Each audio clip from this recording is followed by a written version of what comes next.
저는 이래봬도 촌놈입니다. 시골에서 나고 자란 그런 촌사람인데요.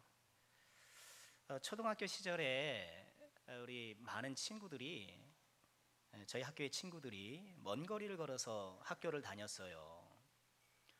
좋게 20리는 왕복 20리는 되는 길을 그렇게 다녔거든요. 뭐 학교가 뭐 머니까 어쩔 수 없죠. 다행히 저는 집이 학교에서 가까웠습니다. 이 학교가 초등학교가 언덕 위에 이렇게 위치해 있었는데요. 마음 잡고 달려가면 뭐 1, 2분 안에 갈 수 있는 그런 거리였어요. 그 언덕 아래가 저희 집이었거든요. 이 멀리서 다니는 친구들은 당연히 도시락을 싸겠죠. 반면에 저를 비롯해서 학교 주변에 살고 있는 친구들은 점심에 집에 가서 밥을 먹고 오도록 이렇게 학교에서 배려를 했어요. 요즘엔 그렇지 않잖아요. 아무리 가까워도 다 도시락, 뭐 다 급식을 합니다만, 그땐 그렇게 했어요.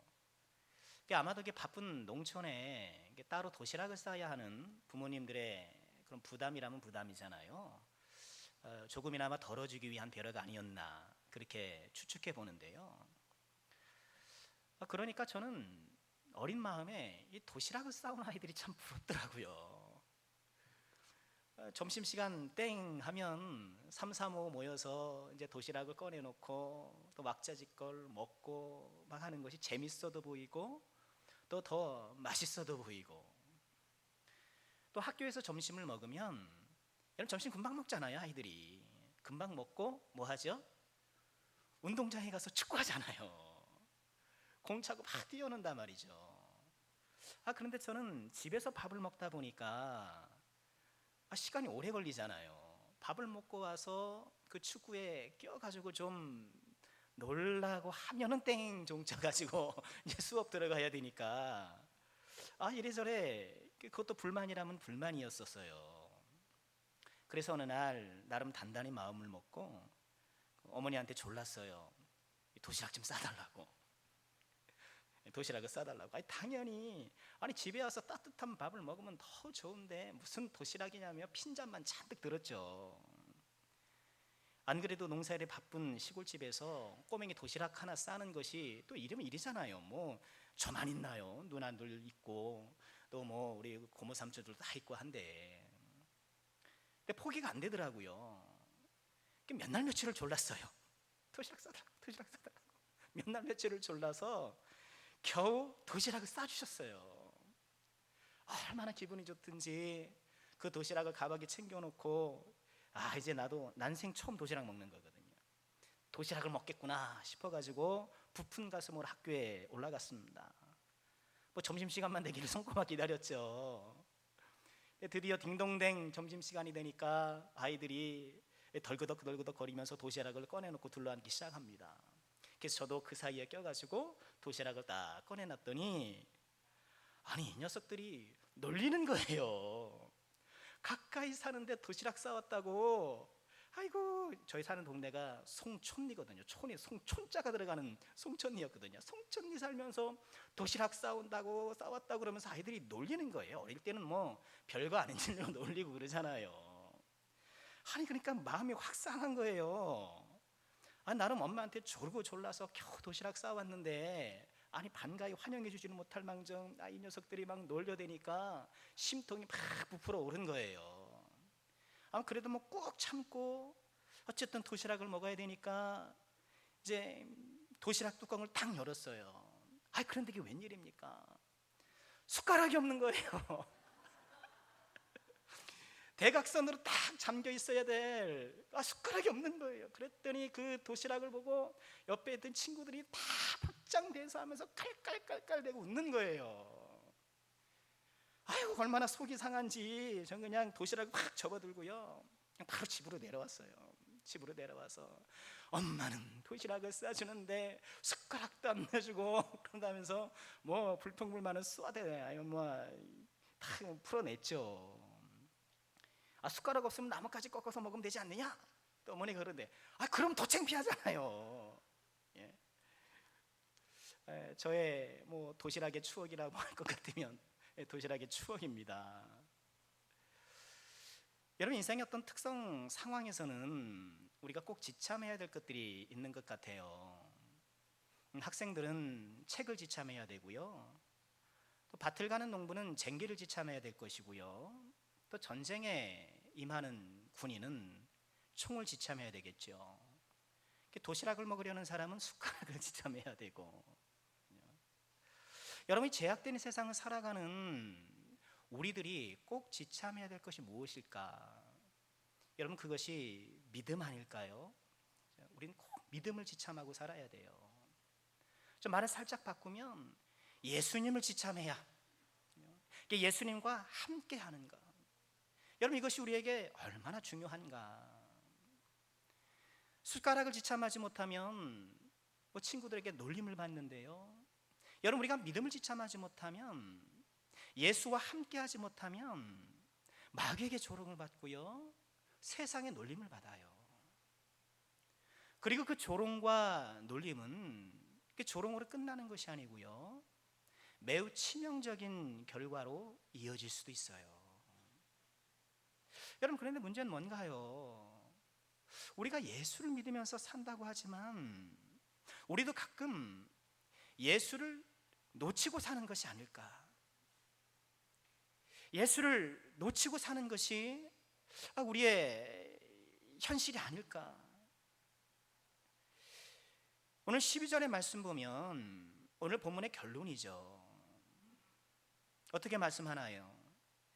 그들이 예수의 이 비유가 자기들을 가리켜 말씀하신 줄 알고 잡고자 하되 무리를 두려워하여 어떻게 했다고요? 예수를 두고 가니라. 예수를 두고 가니라. 여러분, 우리도 자칫 어떤 이유에 있어서 예수를 두고 가는 것은 아닌가? 우리도 이런 오류를 범하면서 사는 것은 아닌가? 여러분, 우리가 주일 아침에 이처럼 주님 앞에 나와 예배하고 말씀을 들은 후에 여러분, 예수님과 함께 가셔야겠죠. 하나님께 예배하고 말씀을 들은 후에 그만 예수님을 교회에 두고 가는 경우도 있지 않을까? 여러분, 오늘날 이처럼 예수님을 두고 가는 크리스찬이 있을 수 있다는 거예요. 잠시 교회에 와서 예수님을 만나고는 예수님을 교회에 두고 가요. 문 밖으로 나갈 때 나 혼자 가요. 그래서 세상에서 내 생각대로 또는 내 감정대로 내 방식대로 막 살아가는 거예요. 여러분, 바라고 원하는 것은요, 우리 남성교회 모든 권속들께서는요, 오늘 하나님 앞에 예배한 후에 예수님을 두고 가는 것이 아니라 예수님과 함께 가시는, 예수님과 함께 하시는, 그래서 주님의 뜻대로 우리의 인생을 복되고 아름답게 펼쳐나가시는 주의 종들이 꼭 되시기를 주님의 이름으로 축원합니다. 그러면 이 예수님을 두고 간 이 사람들은 누구일까? 또 왜 이 사람들은 예수님을 두고 갔을까? 좀 잠시 살펴보면서 은혜를 나누려고 하는데요, 예수님을 두고 간 사람의 정체는요, 앞선 11장 27절에 명확하게 나옵니다. 11장 27절에 자막이 되어 있네요. 그들이 다시 예루살렘에 들어가니라 예수께서 성전에서 거니실 때에 대제사장들과 서기관들과 장로들이 나왔다라고 말합니다. 그러니까 오늘 본문에서 말하는 그들은 바로 이 사람들이에요. 그 당시에 종교 지도자, 그 당시에 하나님을 잘 섬긴다라고 정평이 나 있는 사람. 여러분, 오늘날 정말 예수를 잘 믿는다고 이렇게 소문이 나고 나름 자부심을 갖고 있는 사람들 중에서도 예수를 두고 가는 사람이 있을 수 있다라는 거.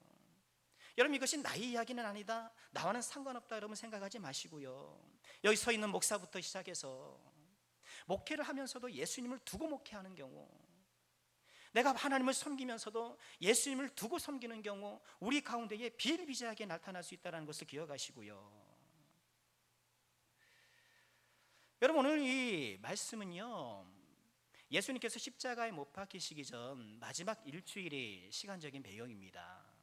잘 아시는 대로 예수님께서 돌아가시기 전에 예루살렘에 입성하시잖아요. 종려주일에 입성하시잖아요. 입성하시자마자 성전에서 막 장사하고 이렇게 성전을 더럽히는 사람들을 쫓아내고 이 성전을 정화시킵니다. 그리고 그 다음 날에는 잎사귀만 무성한 무슨 나무죠? 무화과나무. 무화과나무를 저주하셔서 예수님의 권능을 보여주시고요. 이렇게 예수님께서 성전을 정화시키고 또 무화과를 저주하시고 이런 이적들을 행하니까 이 대제사장들과 서기관들과 장로들 이 사람들이 와서 예수님께 따져 물었습니다. 당신이 무슨 권위로 이런 일을 행하냐는 거예요. 무슨 자격으로 이런 일을 하냐는데 라고 하면서 이제 논쟁이 벌어지고 그 논쟁 가운데에 바로 오늘 우리가 읽은 이 이야기가 등장하는 것입니다. 예수님을 두고 간 사람은 바로 이런 사람들이라는 거예요. 그럼 이 사람들이 왜 예수님을 두고 갔을까? 그 이유 역시 12절에 나와 있습니다. 여러분 12절 다시 한번 보실까요? 그들이 예수의 이 비유가 자기를 가리켜 말씀하신 줄 알고, 예수님의 말씀을 딱 들으니까 자기들에게 하는 말씀이라는 것을 딱 깨달은 거예요. 머리는 좋아서. 그래서 어떻게 했다는 거예요? 무리를 두려워하여 예수를 잡고 싶었지만, 혼을 내주고 싶었지만 이 사람들이 예수님을 다 좋아하니까 그럴 수 없어서 예수를 두고 갔더라는 거예요. 여러분 말씀 속에서 나를 발견하면, 요즘 표현으로 하면 이 사람들은 지금 말씀 속에서 자기를 발견한 거예요. 하나님 말씀 속에서 자기를 발견하면 그걸 계기로 해서 주님께 더 가까이 나가면 더 하려고 해서 좋겠습니다만 그렇지 않더라는 거예요. 여러분 여기서 우리는 은혜 받은 사람과 그렇지 못한 사람의 차이를 발견해요. 여러분 은혜 받은 사람은요, 말씀 속에 나를 발견하면 주님께 더 가까이 나가요. 그런데 그렇지 못한, 은혜 받지 못한 사람은 말씀 속에 나를 발견해도 오히려 그 말씀을 튕겨내요. 말씀을 어떻게 대하느냐가 그 사람이 은혜 받은 사람인지 그렇지 않은 사람인지를 판결하는 작은 기준이 되는 거예요. 오늘 예수님을 두고 간 이 사람들은요, 그들이 스스로 인정했던 것처럼 이 예수님의 이야기 속에 등장하는 그 농부들과 결을 같이 합니다. 그렇죠. 오늘 이야기 속에 등장하는 농부들을 보니까 자기 얘기하는 것 같은 거예요. 그런 예수를 두고 간 이 종교 지도자들과 이 예수님의 이야기 속에 등장하는 농부들은 사실상 같은 사람들이라는 거예요. 여러분 그러니까 우리는 이 예수님의 이야기 속의 농부들을 잘 관찰해 보면 어떤 사람이 예수님을 두고 가는가 우리가 파악할 수 있는 거예요. 여러분 오늘 이 예수님의 말씀을 통해서요, 예수를 두고 간 종교 지도자들의 실체를 드러내고 있는 이 악한 농부들을 우리가 살펴보면서 함께 교훈을 좀 삼고자 하는 것입니다. 그러면 농부들을 통해 드러나는 이 예수님을 두고 간 사람, 좀 말이 길어서 예두사 이렇게 줄여봤어요. 예두사. 요새 말 줄이는 것이 유행이 아닌 유행이잖아요. 우리 청년부 수련회 가서 우리 레크레이션 했는데요, 줄임말 알아맞히기 그걸 했었어요. 수요일에도 한 번 하셨는데 기억하시는지 모르겠습니다. 여러분 햇배시가 뭔지 아십니까? 햇배시. 애교 빼면 시체, 이게 햇배시라는 거예요. 그리고요 낄낄빠빠, 이게 뭔지 아세요? 낄낄빠빠. 이거 되게 잘하시네요. 낄 때 끼고 빠질 때 빠져라, 낄낄빠빠라는 건데, 여러분 그리스 신화에 보면 머리카락이 온통 괴물인 메두사가 등장하거든요. 여러분 예두사, 예수님을 두고 간 사람은 여러분 이처럼 어떻게 보면 신앙생활이 있어서 아주 좀 부정적인 모습이 아닐까. 괴물이라고 말하면 너무 좀 과한 것 같고. 여러분 농부들을 통해 드러나는 이 예두사, 예수님을 두고 간 사람들은 어떤 특징을 즐길까? 한 두 가지를 살펴보고 싶어요. 예두사의 첫 번째 특징은요, 죄를 키운다는 거예요. 예두사는 죄를 키워요. 자, 예수님의 말씀 속으로 한번 들어가 볼까요? 예수님의 이야기 속에 한 주인이 등장하죠. 그 주인이 포도원을 만들었습니다. 이 포도원은 이 주인이 직접 만든 거예요. 밭을 잘 일군 후에는 이 작은 여우 같은 약탈자들이 침범하지 못하도록 울타리를 잘 두릅니다. 그리고 추수 때를 대비해서 포도즙을 짜는 그 틀도 구비를 하고요. 또 포도원을 감시할 때 혹은 농사를 질 때에 쉴 수 있는, 또 감시할 수 있는 망대도 세웁니다. 우리로 치면 원도막을 세운 거죠. 세운 거예요. 그러니까 포도원에 필요한 제반 설비를 모두 갖췄습니다. 그리고 난 다음엔 이 포도원을 몇몇 농부들에게 세를 주고 타국으로 떠나게 되죠. 임대해 준 거예요. 약정한 때가 되었습니다. 주인은 약속한 대로 세를 받기 위해서 종을 보냅니다. 그런데 이 농부들이 어떻게 하나요?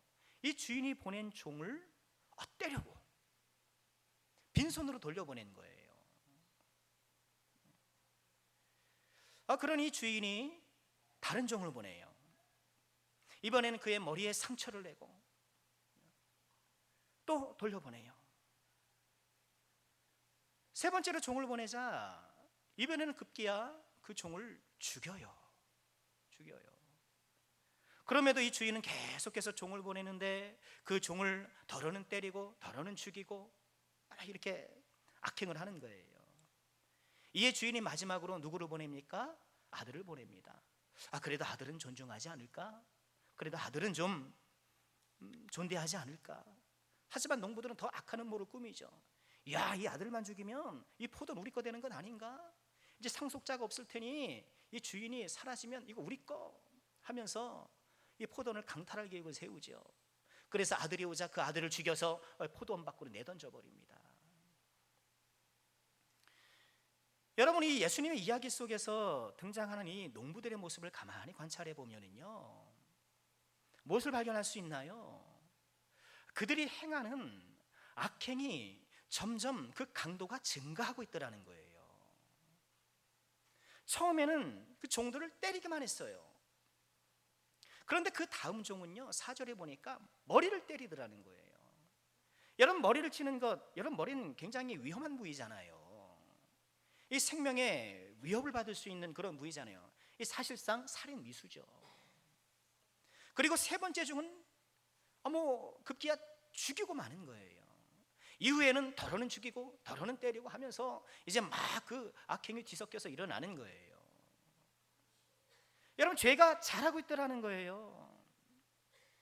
여러분, 우리가 이것을 기억해야 됩니다. 여러분, 믿음만 잘하는 것이 아니고요, 우리 안에 죄도 자라요.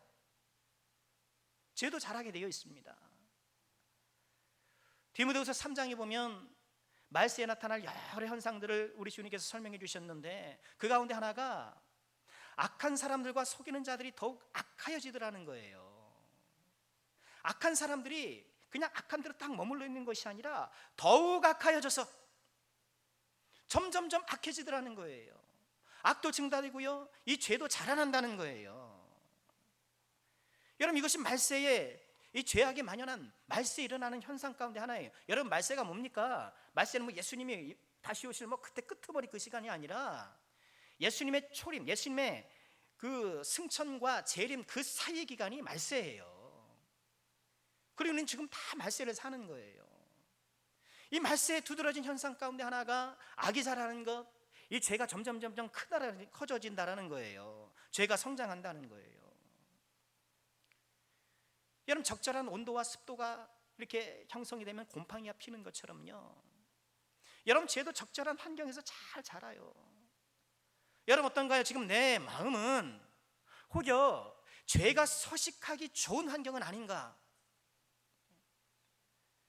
내 마음과 삶은 죄가 서식하기 좋은 그런 환경이 점점 되어가고 있는 것은 아닌가? 여러분, 우리가 정말 깊이 돌아보지 않을 수 없는 거예요.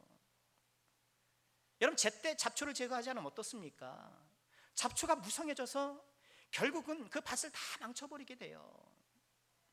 마찬가지로 우리 마음밭에 자꾸 이 잡초처럼 피어나는 죄악들을 우리가 제대로 처리하지 않고 그것을 다스리지 않으면 우리가 열매 맺는 삶을 기대하기 어렵게 되더라는 거예요.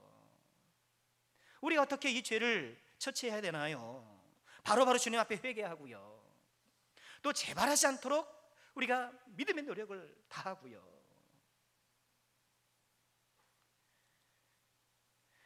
내 안에 죄가 자랄 때 나타나는 증상이 있어요. 그게 뭘까요? 바로 죄책감이 감소하는 거예요. 내 안에 죄가 자랄 때에 나타나는 증상, 죄책감에 감소해요. 처음에는 불편했는데 죄를 지니까 마음이 불편하고 그런 거예요. 그런데 횟수가 반복되다 보니까 그런 불편함이 옅어지고요, 점점점 사라지고요, 결국엔 무감각해지는 거예요. 나에게 죄책감이 감소되어지고 신앙 양심의 가책을 별로 못 느낀다? 여러분, 그것은 내 안에 그만큼 죄가 자라있다라는 증거예요. 디모데전서 4장 2절에 양심이 화인을 맞았다는 그런 표현이 있잖아요. 양심이 화인을 맞았다. 여러분, 화인이 뭡니까? 이 도망친 노예들이나 전쟁 포로들에게 찍었던 낙인이에요. 인두죠, 인두. 낙인이에요. 그 낙인을 찍을 때는 어떻습니까? 처음에는 뜨겁다가도 그 낙인을 찍고 나면 그 부위가 딱딱하게 굳어져 가지고 감각이 없게 되는 거예요. 양심의 화인이라는 바로 그런 거라는 거예요. 여러분, 우리가 믿음 생활하면서 조심해야 될 것이 바로 이것이 아닌가. 주님은 용서해 주시겠지, 이런 용서의 은혜를 악용해 가면서 내 스스로 죄악을 키워내고 있는 것은 아닌가. 이 양심의 감각이 무뎌져서 죄책감을 느끼지 못하고 딱딱하게 굳어진 마음으로 살아가고 있는 것은 아닌가. 여러분, 어떻습니까? 나는 죄책감이 살아있습니까? 죄를 지으면 마음이 불편하고 무겁고 괴롭고, 그래야 죄를 안 짓는 거예요. 그래야 누가 뭘 하진 않지만 내 스스로 죄를 짓고 잘못지면 마음이 불편하고 무겁고 괴롭고 영혼의 고통을 느끼고, 이렇게 죄책감이 생생하게 살아있어야 여러분, 우리가 이 죄악을 이겨낼 수 있고요. 필립 얀시라는 분이 그의 한 책에서 이런 이야기를 한 적이 있습니다. 죄책감은 선물이다. 우리에게 죄책감이 있다는 것이 너무 하나님의 큰 선물이라는 거예요. 하나님의 은혜인 거예요. 여러분, 하나님의 은혜이기 때문에 여러분, 우리가 이것을 위해서 정말 기도해야 돼요. 하나님, 제가 죄책감이 살아있는 사람이 되게 해주세요. 내 신앙 양심의 감각이 살아있는 사람이 되게 해주세요. 이 양심과 죄책감이 살아있지 못하면 우리 안에 죄가 서식하는 거예요. 막 죄가 자라나는 거예요. 그러면 우리는 나의 의지와 상관없이 예수님을 두고 가는 거예요. 예수님을 두고 가는 거예요. 죄책감이라는 이 알람이 작동을 해야, 여러분, 알람이 울려야 새벽 예배도 나오는 것 아니겠습니까? 저도 가끔 알람을 못 들어가지고 막 당황할 때가 있는데, 죄책감이라는 알람이 살아있어야 영혼의 잠에서 깰 수 있는 거예요. 죄악의 잠에서 우리가 깰 수 있는 거예요. 우리가 이것을 위해서 기도해야 합니다. 시편 26편 2절에는 다윗이 이렇게 주님 앞에 기도했어요. 우리 함께 읽어볼까요? 여호와여, 나를 살피시고 시험하사 내 뜻과 내 양심을 단련하소서. 양심을 단련하소서. 즉, 양심의 감각이 활발하게 살아있을 수 있도록, 생생하게 살아있을 수 있도록 이 나의 양심을 단련하소서. 여러분, 우리가 기도해야 될 소중한 제목이 아닐 수 없는 것이죠. 양심이 잘 단련되어 감각 능력을 유지하고요, 이 죄책감이 살아있을 때에 우리 안에 죄가 자라는 것을 방지할 수가 있는 것입니다. 여러분, 내 안에 죄가 자라고 있을 때 우리는 예수님을 두고 가는 거예요. 예수님을 두고 가는 거예요. 여러분, 그러면서도 이 죄가 자라는 것을 방치하고 있으면서도 나는 예수님과 함께 한다고 굳게 믿고 있는 거예요. 그럴 수가 없는 거예요. 그럴 수가 없는 거예요. 예수님을 두고 가는 예두사, 무뎌진 죄책감 속에서 죄를 키워내는 사람이라는 것을 기억하시고요. 농부들의 행위 속에서 드러나는 이 예두사의 두 번째 특징을 관찰해 보면은요, 맡겨준 것을 자기 것으로 생각하더라는 거예요. 이 농부들을 보니 그래요. 자, 농부들은 이처럼 죄를 키워갑니다. 때리고 머리를 때리고 죽이고 이렇게 죄를 키워가고 있는 반면에 여러분 주인은 어떤가요? 농부를 계속, 이 종들을 계속 보내고 있어요. 아니 이 종 좀 이해하기 어렵지 않습니까?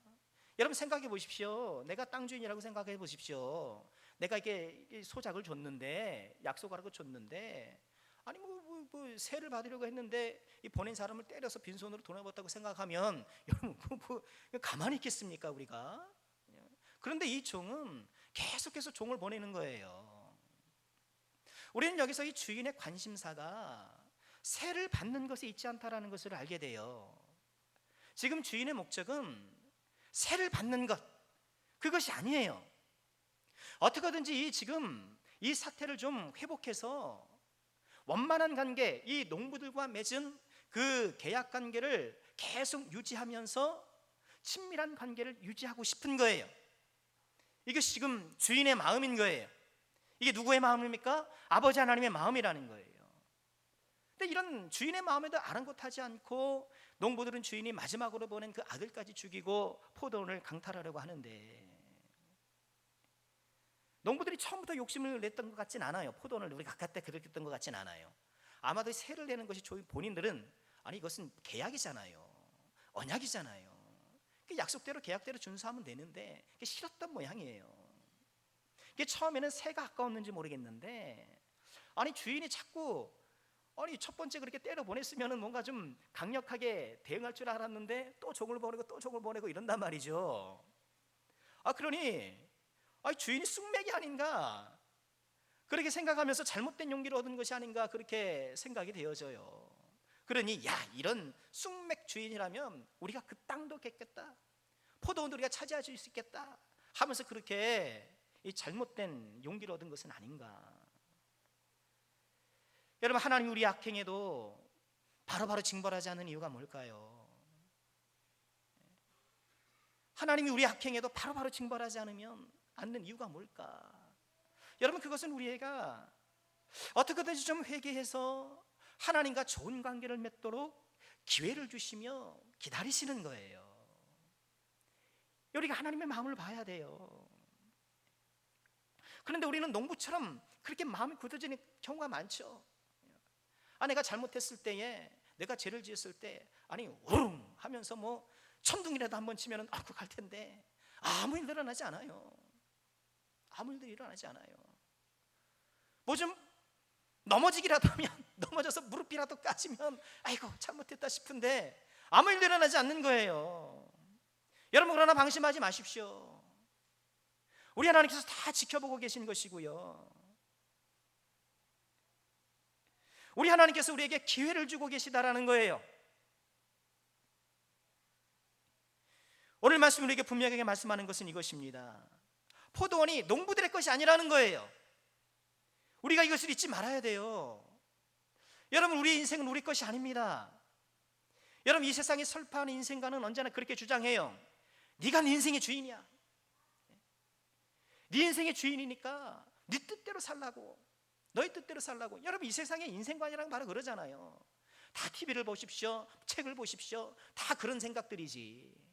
네가 인생가, 네가 우주의 주인공이고 우주의 중심이고 네 인생을 네가 헤쳐나가는 것이지. 여러분, 그러나 그렇지 않아요. 여러분, 우리 인생은 우리 것이 아니에요. 여러분, 내 의지대로 이 세상에 온 사람이 있습니까? 내 의지대로 이 세상을 떠나는 사람이 있나요? 아니에요. 우리 인생 우리 것이 아닙니다. 우리는 마땅히 우리 인생의 소유권을 하나님께 드리고요, 그 하나님 안에서 자유로운 책임을 다하면서 하나님에 대해서 합당하게 우리 인생을 펼쳐나가는 거예요. 여러분, 이것이 진정 자유라는 거예요. 여러분, 하나님의 뜻이라는 것은 우리의 자유를 말살하지 않아요. 오히려 우리의 자유를 더 올바로 행사할 수 있도록 도와주시는 거예요. 여러분, 잊지 마십시오. 우리는 우리 것이 아닙니다. 고린도전서 6장 19절에 그렇게 말씀을 하시죠. 너희 몸은 너희가 하나님께로부터 받은 바 너희 가운데 계신 성령의 전인 줄 알지 못하느냐. 너희는 너희 자신의 것이 아니라, 너희는 너희 자신의 것이 아니라 값으로 산 것이 되었으니 그런즉 너희 몸으로 하나님께 영광을 돌리라. 여러분, 여기서 말하는 몸이라는 게 뭔가요? 이런 살덩이만 말하는 건가요? 아니, 성경에서 말하는 몸은요, 이 죄악된 세상을 살아가는 우리 존재의 실존을 얘기를 하는 거예요. 이 몸의 소망 무언가? 여러분 그 살덩이의 소망인가요? 아니죠. 내가 살아가는 이 나라는 인격체가 품고 있는 소망을 얘기하는 것이죠. 나 자신을 말하는 것이죠. 여러분 우리는 우리의 것이 아닙니다. 우리의 시간도 우리 것이 아니에요. 우리의 재물도 우리 것이 아니고, 우리의 재능도 마찬가지고, 우리의 가족도 마찬가지고, 직장도 마찬가지고. 여러분 이 세상에 나의 것은 단 1도 없어요. 나의 것이란 하나도 없습니다. 다 하나님이 주신 것이지. 다 하나님이 주신 것이지. 그러니 자랑할 이유가 있는 것이죠. 자랑할 이유가 없는 것이죠. 고린도전서 4장 7절에 뭐라고 말씀하시나요? 누가 너를 남달리 구별하였느냐? 내게 있는 것 중에 받지 아니한 것이 무엇이냐? 내게 있는 것 중에 받지 아니한 것이 무엇이냐? 여러분 우리는 적신으로 알몸으로 이 땅에 와서 모든 걸 받았지요. 부모를 받고, 옷도 받고, 지식도 받고, 다 받은 것이지. 여러분 내 것이 아니기 때문에 내 뜻대로 사용하면 안 된다는 거예요. 주님이 기뻐하시는 용도로 사용해야 되는 거예요. 나의 시간도, 나의 재물도, 또 나의 재능도, 나의 직장도 다 그런 거예요. 오늘 예수를 두고 간 사람들, 이 농부들, 또 농부들에게 비춰지는 이 종교 지도자들의 모습이 뭔가요? 자기 거로 생각하는 거예요. 그 종교적 권위가, 자기 그 지위치가 자기 거로 생각하니까 그걸 안 뺏기려고, 그걸 안 뺏기려고 결국은 예수님을 죽이지 않습니까?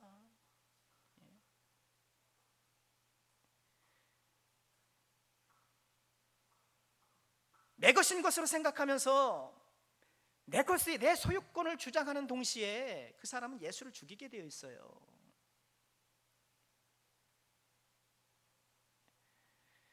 내게 있는 것을 내 것인 줄 알고 살다 보면 내 옆에 예수님이 안 계신 것을 발견하게 돼요.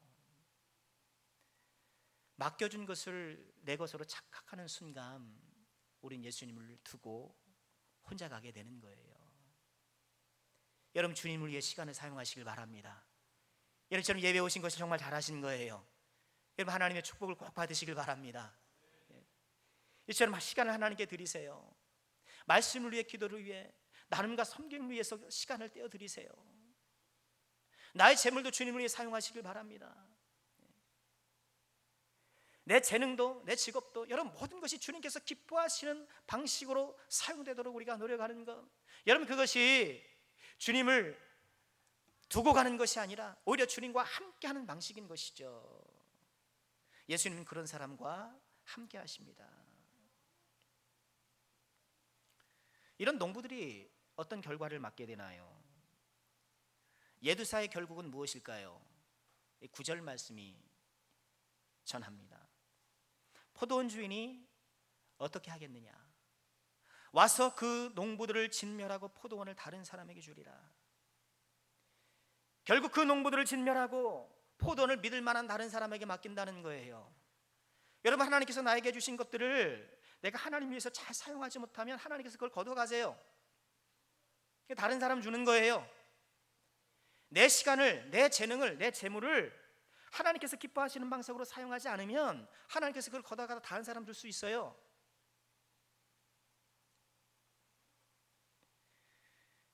여러분 9절 말씀이 말씀하는 것이 무엇인가요? 예수님을 두고 간 사람들이 지금은 하나님께서 아무것도 안 하시는 것처럼 잠잠하신 것 같지만 결코 좌시하지 않으신다는 거예요. 예수님을 두고 살아가는 것 이처럼 위험한 것이고 우리가 정말 두려운 가운데 이 말씀을 받지 않을 수 없는 것입니다. 오늘 말씀 속에서 우리가 놓쳐서는 안 된 것이 있습니다. 그건 뭔가요?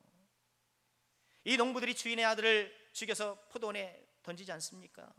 그런데 그 아들이 죽지 않았다는 거예요. 시편 118편 22절의 말씀을 인용하면서 오늘 말씀을 우리에게 전해주시죠. 뭔가요? 건축자들의 버린 돌이 집 모퉁이에 머리털이 되었다. 여러분 이것은 예수님을 향한 말씀이잖아요. 건축자들이 이렇게 건축을 하다 보니까 돌을 가지고 건축을 하다 보니까 어떤 돌은 이렇게 별로 이렇게 뭐 쓰임이 별로 안 좋겠다 여겨 가지고 우리가 버렸던 모양이에요. 그런데 그 버린 돌이 뭐예요?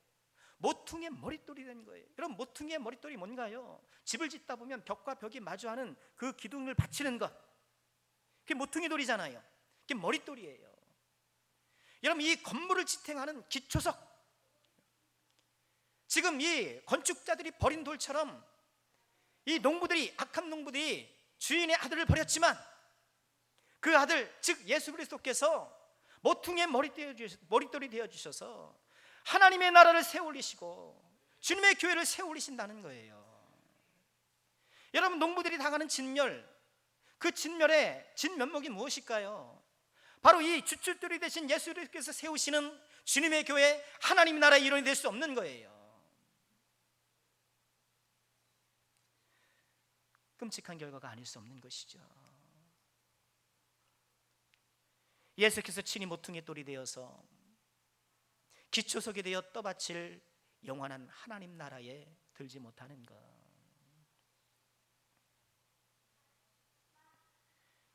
말씀 마치겠습니다. 요한복음 6장에는 우리가 잘 아는 오병이어 기적이 나와요. 보리떡 5개, 물고기 2마리로 5천 명을 먹이셨잖아요. 그런데 요한복음 6장을 쭉 읽다 보면 그냥 그게 먹인 거로 끝나는 것이 아니라 이 기적이 의미하는 바를 예수님께서 계속 설명하셔요. 그 기적이 갖는 의미는 뭔가요? 출애굽 광야 시절에 만나를 먹었던 사람도 다 죽었지만 이제 예수님이 주는 양식을 먹는 사람은 결코 줄이고 목마르지 아니하리라, 영원히 살리라. 그것이 오병이어가 가리키는 거예요. 기적을 통해서 그것을 제시해 주신 거예요. 그 예수님이 내 살은 참된 양식이요 내 피는 참된 음료다라고 말씀을 하셔요. 예수를 믿는 자가 누리는 영생하는 그 축복을 말씀하신 건데요. 그런데 사람들의 반응이 이상해요. 요한복음 6장 60절에 보면 그들이 그렇게 반응해요. 이 말씀은 어렵도다, 누가 들을 수 있을까? 말씀 어려워, 내가 못 받아들이겠어. 요한복음 6장 66절에는 그들이 결국 이렇게 행동해요. 그때부터 그의 제자 중에 많은 사람이 떠나가고 다시 그와 함께 다니지 아니하더라. 예수님이 12제자를 말하는 것이 12제자만 남았어요. 그들만 남고 예수님의 제자로 자처했던 많은 사람들이 예수님의 말씀을 들었음에도 불구하고, 예수님을 직접 보고 그 입으로 나오는 그 말씀을 들었음에도 불구하고 결국 어떻게 해요? 예수님을 두고 가더라는 거예요. 예수님을 두고 가더라.